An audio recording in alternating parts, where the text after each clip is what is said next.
Hello, and thank you for joining me again here on the Widow podcast. It's lovely to have you join me for another conversation around grief, death, widowhood, change, and everything in between, to be honest, because it just about covers everything, doesn't it? You know, I always say grief isn't a kind of one size fits all, one dimensional process. It's an umbrella term.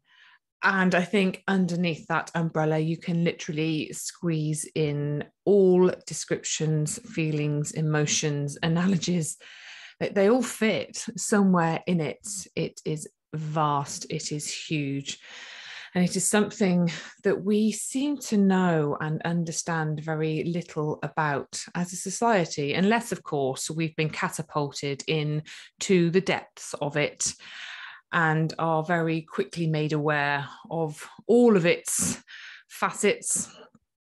And it's a harsh learning curve. So today it kind of felt appropriate for me to talk about the seasons of change. And it's a cold, wet, dark, miserable day. Autumn's definitely coming, and it was only a week ago really that it was still warm and light and vibrant, and it felt like summer, and I was sat in the garden, and now, I'm cold. I've got a jumper on.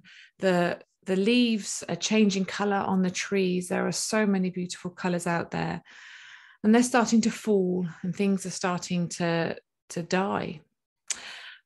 And I kind of just felt like it was a good analogy, a good reference point for our journeys through grief, because there's a lot in the seasons that reminds me of grief and the journey that we go on.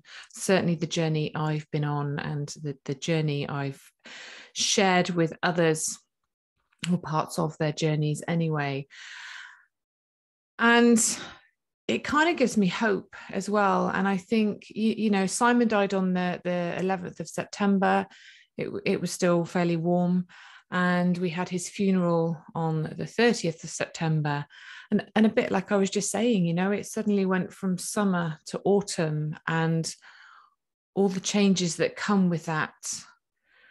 And autumn, it does represent the change, the loss, the death, the leaves changing color, falling from the trees, leaving the branches naked. We can see the visible changes in autumn, can't we? We can see it happening before our eyes. And, it is a beautiful season to witness.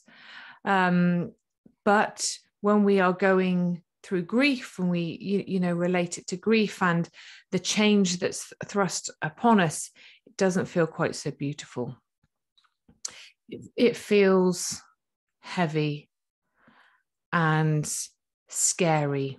And it's in this time in autumn that, we need to help ourselves feel safe and secure, because our world around us is changing, and it's changing rapidly. And we need to create a support system, a safe refuge that we can weather the cold, dark, and stormy weather that is coming, because it does come, and I think it takes a while for the reality to hit.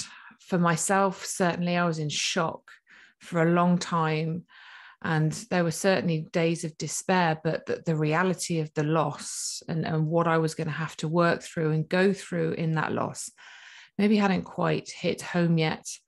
I think the day after Simon's funeral was one of the worst days. Just the worst, just that realization of, oh my God, what now? He's gone. We've cremated him. And in that time, I did create that support system, you know, the people that I needed around me. And my God, did it help. It's very tempting in this time to want to try and escape the pain because it hurts so much, of course. And also the temptation to try and do it all alone. Like, I'm strong, I can do this, I don't need anyone's help, I'm independent. And of course you are, you know, it doesn't mean you're not any of those things if you need a little bit of help right now. We all need a little bit of help at times. But, you know, it's kind of, we want to deny the changes that we know we're going to have to face. And it can feel easier to try and deny them than face them. And that's what's hard, isn't it? But it's in this time, in this autumn of our grief, you know, that if we can sort of ground ourselves in a support network, you know, if we can create firm roots somewhere, we are more able to make space for the new, not immediately, but just, you know, a bit like shedding our leaves, understanding that our old life has gone and trying to cling on to it for dear life, which is something I did for a very long time, by the way. I'm not criticizing anyone that does this. You know, it's kind of understanding that actually that life has gone, that normality that we knew, and we want to walk back through that door, but we can't. It's bolted, it's locked, it's shut. There's no getting through it. And it's about eating well, looking after ourselves, getting people to help us with you know, food, shopping, gardening, whatever, you know, housework, but allowing ourselves maybe some time and some space, get out in nature, make some time for your grief. I know it hurts and I know it's horrible, but you know, we've got to allow whatever is to be, which is difficult, which is really difficult, which is, you know, makes it even more important that we create that space for ourselves. And, you know, get out in nature, move our bodies. It's a hard time. It's a time of great uncertainty. And with that comes fear, huge fear. And then we've got the winter. You know, I think the kind of the reality of our situation hits. It's dark, it's cold. We feel isolated, we feel heavy, and we feel very alone, you know, and we naturally want to kind of hibernate, you know, in this time. And this is a really good time for you to rest, restore, reconnect, recharge. It's a heavy, heavy season of grief. And for, you know, to help ourselves get through this, we've got to rest and conserve our energy so that we can sustain the toughest months. You know, we're bare, we're exposed, we're vulnerable, and we're weary in this time. We're low in energy, we feel lethargic. And we do just want to hunker down, don't we? We want to just climb under our duvets and hide from it all. We almost lose that want, that desire. I think naturally in winter, it's a much slower pace, isn't it, of life? And, you know, in our grief, that's definitely how we feel. You know, like we just want to shut it out. We don't want to get up in the morning. We don't want to have to deal with our day. We don't want to have to cook our dinner. We don't want to have to go for a walk because it's good for us. We don't want to do any of it because we are forced to face the reality of a life we didn't want, we didn't choose. So why should we? Why should we have to do this stuff? You know, and we can start to feel angry and resentful and jealous and bitter, and that's all okay too. You know, I've talked about all our feelings in a previous podcast, you know, all the feelings and emotions that will show up and how they are all valid, all of them. But in this time, in this winter period, you know, when it is cold and dark and lonely, we really do need to rest. There's some tough months, there's some heavy days coming. And looking after ourselves to make sure that we've got the energy to get through this is so, so important. To connect with people that love you, that care for you, that nurture you, you know, reach out, lean on them, slow everything down, breathe, just take time out. You know, we rush around thinking we've got to do our jobs, thinking we've got to be a perfect parent, thinking the house has got to have this, that, everything else done to it. We need to book holidays, we need to change our cars, we need to sort out everything in the house, we need to speak to someone, we need to write this letter, we need to send that email, we need to clear out the Tupperware cupboard. It's just relentless. It is absolutely relentless. And that list is never, ever going to go away. You're never going to get to the end of your to-do list and go, I'm done, I'm free, I can do whatever I want. That never happens. There's always something to do. So, you know, take time out. Let things go that aren't really important, that aren't completely necessary. Excuse me. And focus on you. Focus on getting yourself through these days. Now, as we know, in any season, there are days that don't quite match the season. You know, we can be in the depths of winter and have some really warm, sunny days, and it's lovely, and we feel bright and refreshed, and even find some joy in our hearts. That's okay too. That's okay too. In the summer months, you know, when it's supposed to be really bright and lovely and sunny, we can have storms and wind and rain and hail, and it's horrible. This is, you know, this isn't a linear process. Whether you're looking at the seasons of change, whether you're looking at the 5 stages of grief, none of it is linear. You're going to jump in and out of all of it all the time. And it's recognizing what you need in those moments, how you're feeling. If you're feeling dark and cold and heavy, lean into that. Always stop and ask yourself, what do I need in this moment to help me get through this? You know, and that could be many things. You might need to just go out and let your hair down and have a great time. You might need to just have some time for yourself and slow down and do nothing. You might want to learn something new. You might want to meet some new people. You might want to connect with some people that are in your life now that you don't feel as connected to. You might want to reconnect with yourself, you know, because we certainly lose that as well in our journeys, don't we? Who we are. So, you know, use this time, use the winter, the months, the years, however, you know, long it lasts for you, to allow yourself that time to restore, to recharge, to rest, reconnect, you know, do whatever it is that you need to do in that moment.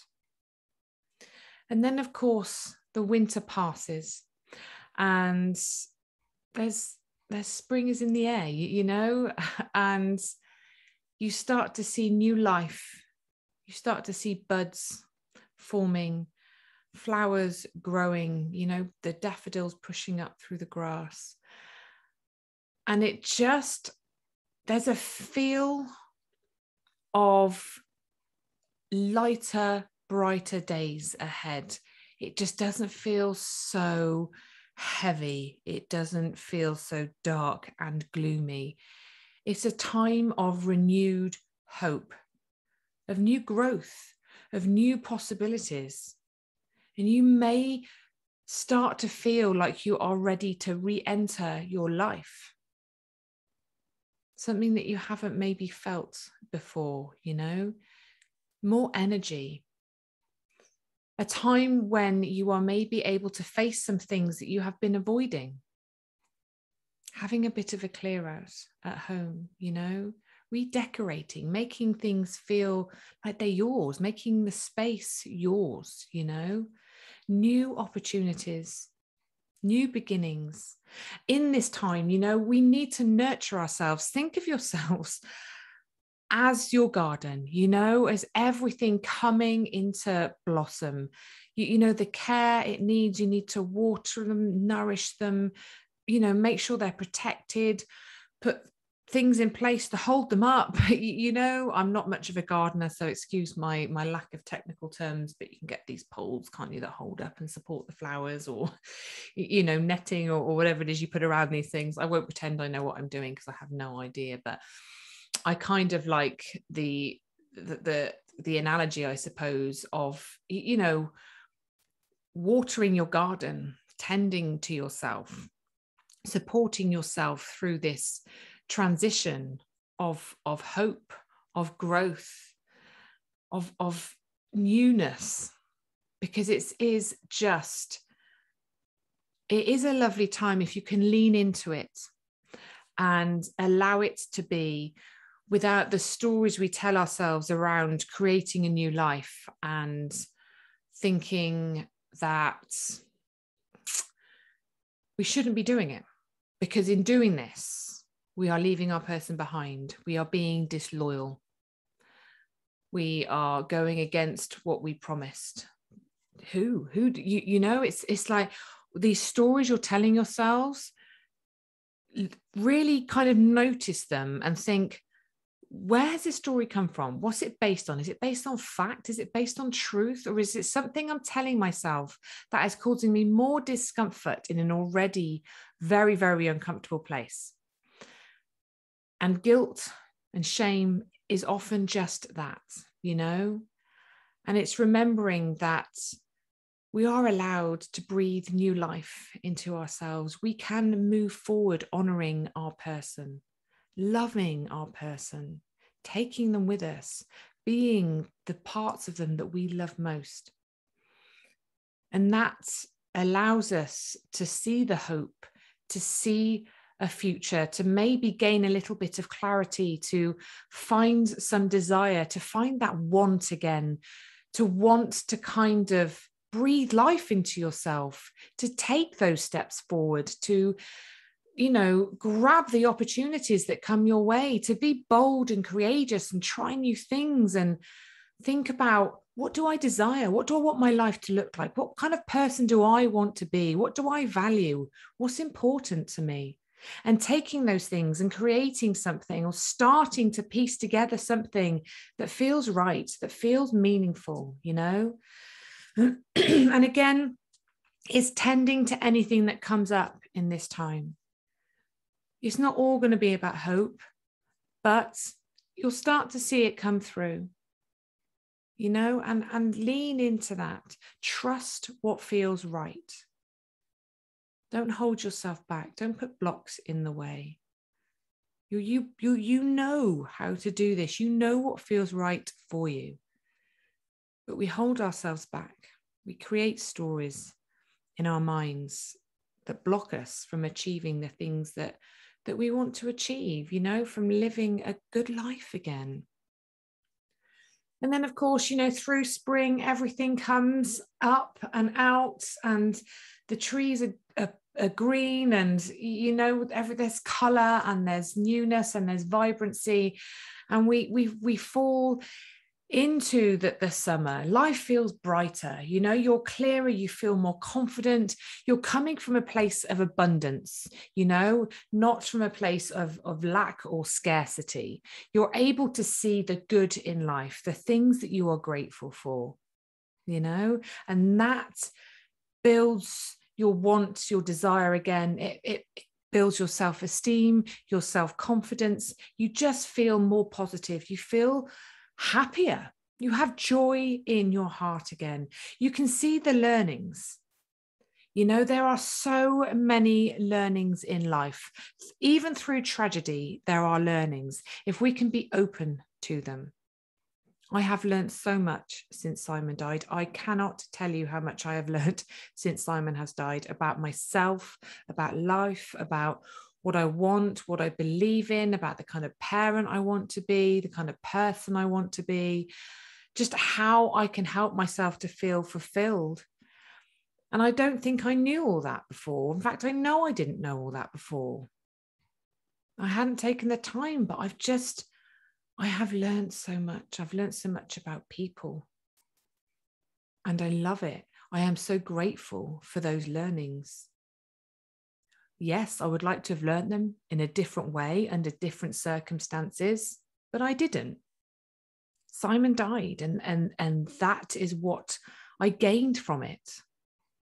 And I'm grateful for that. Doesn't mean I'm glad he died. You know, I'm always, always, always going to be very sad that he died. Always going to wish that he could have lived to have seen our girls grow up into the most amazing young women, to share some of the experiences that we've had. But he didn't. And in these summer months, you know, you start to see that what you have achieved, what you have learned, how you have grown, what you have gained in your life as a result of your experiences. And you have probably created something meaningful, something that makes you feel good, you know, and that may well be something that, you know, you have created in your loved one's honor, that you have created for yourself. It can be many things, but it's about enjoying this time, okay? And trying not to worry about the seasons changing again, knowing that you can deal with uncertainty, because look at everything you've just come through. And sometimes when we've come through something like this and continue to go through something like this, we almost fear something tragic happening again, but that fear sort of holds us back. It stops us enjoying what we have in that moment. And in the summer months, you know, it's a time to find an enduring connection with our loved ones. It's a time to integrate the loss and the future, to understand that the two can be integrated, the two can come together, and we can have a future while still living with the loss. But we can do that, and we can remember with more love than pain. And we can create something that makes us truly happy while still living with our loss, with our grief, with our love for our person, and creating, you know, that those enduring connections, those ongoing bonds that we need, that we want to have, however that looks for you. And that will look different for so many people, but our relationship with our person doesn't stop. Our love for our person doesn't stop. Yes, they're not here in the physical sense anymore, but there are many things we can do to continue those bonds, to continue that love. And it's learning what those things are and how they become meaningful to us. And I just wanted to use this really to let you see that wherever you are in your grief journey, all seasons are temporary. Nothing is permanent. And you are going to travel through this at your own pace, at your own time, and in your own way. It doesn't matter how long it takes you or how little time it takes you. You know, there's no timeline in this. And you're going to be up and down and all over the place in good days and bad days, and feel like you're making huge progress, and then you're taking 10 steps back. It's not a race. It's not a competition. It's about you, but it's about understanding that spring will come again. You will blossom. You will find new life, new hope, new opportunities.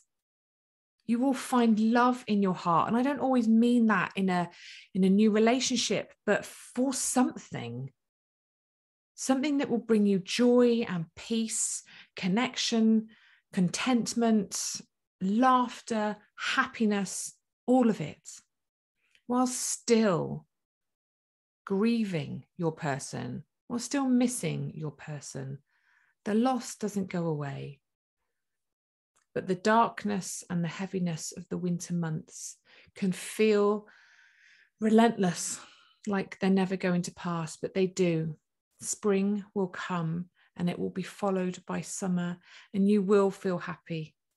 You will find that in your heart. Believe it, want it, but nurture yourself in the process. Sending you all so much love as always. Thank you again for coming along and listening to me. I hope this helps, and I will look forward to seeing you again very soon. Take care. Bye-bye.